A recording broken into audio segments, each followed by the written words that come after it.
қайырлы күн, құрметті достар. Біз Жеңіс сарбаздары айдарын жалғастырамыз. Қарағанды облыстық тарихи өлкетану музейінің қорында Ұлы Отан соғысына қатысушылардың мұрағаттық материалдары сақталған. Осы құжаттар арқылы майдан өмірінің барлық жауынгерлік жолын байқауға болады. Бүгін біз Шәкәрім мен Рахима Қошқынбаевтар туралы айтқымыз келеді.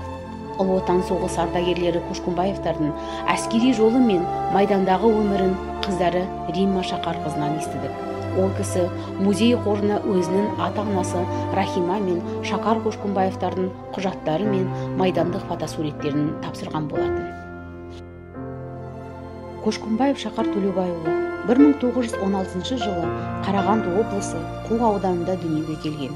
Өзінің әскери майдандық жолын 1942 жылы 26 маусымда 17-ші танк корпусы ретінде құрылған атақты кантемирлік дивизия құрамында өткізді.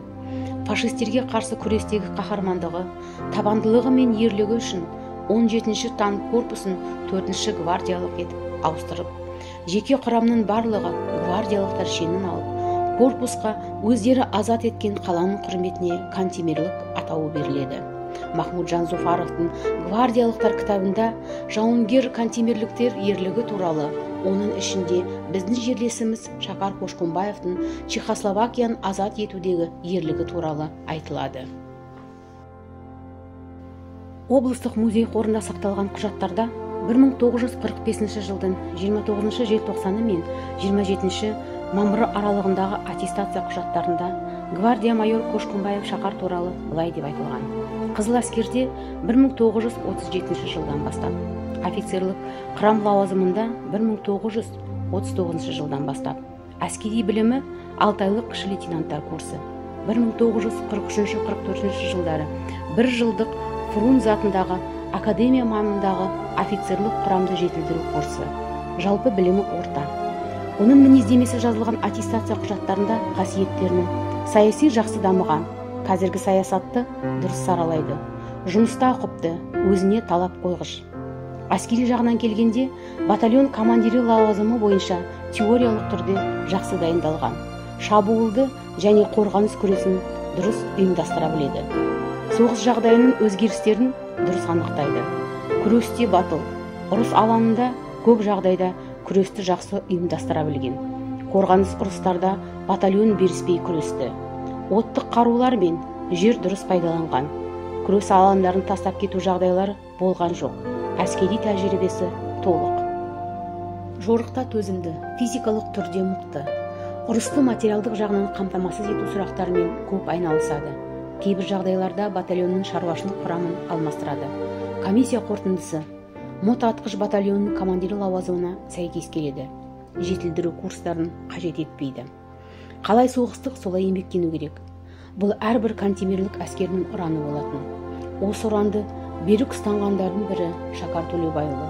Ол кісі соғыстан кейін көп жылдар бойы өмірін өсіп келе жатқан ұрпақ тәрбиелеуге арнады. Свердлов кентінде 25 жыл бойы номер 28-ші СПТУ директоры болып қызмет атқарды. Шақар Төлеубайұлы Қошқынбаевтың жастарды оқыту және тәрбиелеу ісіндегі еңбегін ескеріп, Қазақ СССР министрлер кеңесі мен Қазақстан Компартиясы тапсырмаларын орындаудағы үлкен жетістіктері үшін есімі Қазақ СССР алтын құрмет кітабына енгізілді. Шақар Қошқынбаевтың жары Рахима Жанқұлқызы 1920 жылы Орынбор қаласында дүниеге келген. Мектепті бітірген соң Алматы мемлекеттік медицина институтына оқуға түсіп, оны 1942 жылы аяқтайды. 1943 жылы әскерге шақыртылып, Мәскеу қаласының басты санитарлық басқармасына, кейін Воронеж қаласына жіберілген. Ол жерде хирургиялық госпитальде жұмыс жасады. Бұл госпиталь Курск-Белогорск доғасында орналасты.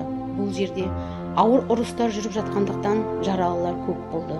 Осы жылы Сомск облысының Лебедин қаласына көшірілген эвакогоспитальға ауыстырылады. Соғыс жолымен ол медициналық қызметі капитаны шенінде Украина, Польша, Берлинге дейін барды.